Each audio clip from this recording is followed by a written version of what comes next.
If you like eggs and you eat them, you know how much more it's costing to buy them. The new Secretary for the Department of Agriculture, Brooke Rollins, traveled to East Texas to address this issue. Avian politics reporter Jack Fink, the only local TV reporter to talk to Rollins directly about potential solutions.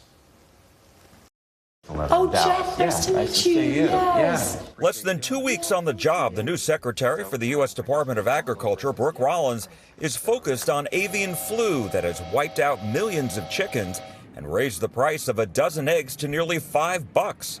That's a 53% jump from 1 year ago. Day one, I'm sworn in and go to my new office at USDA headquarters in Washington.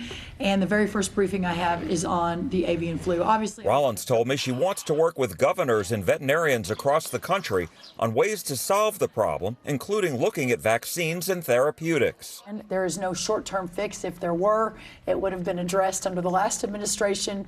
Secretary Rollins came to Mount Pleasant, Texas, about 2.5 hours east of Dallas, where she met with nearly 24 members of the agriculture industry, and most of them told her their #1 concern was avian flu and biosecurity. Certainly our country is facing the worst case of avian flu. Sherman Miller, CEO of Cal-Maine Foods, the #1 producer and distributor of fresh eggs in the U.S., told the roundtable just how badly the avian flu has hit the industry. It's 1 chicken for every person in the U.S. have ample supply, and we're at about a 50 million bird deficit right now. President Trump has no patience for long bureaucratic processes. So my goal is to move at that light speed, but to marry that with what is the safest, the best way to protect our food supply. Given what you just said, how quickly do you think that prices of eggs will come down? This is more of a long-term solution, but what I can say is that those prices should start coming down maybe later this spring, this summer, as we work to implement some of these bigger picture solutions. Her visit comes as the Trump administration has fired thousands of employees, including in her department, as a way to slash spending. What do you say to the employees who were let go?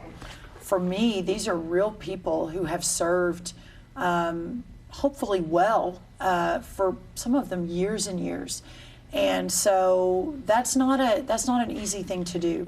So while painful and imperfect, it is important that we go through this process if we have any chance of right-sizing the government. The USDA, though, says employees working on the avian flu issue have been exempted from the firings. In Mount Pleasant in East Texas, Jack Fink, CBS News, Texas.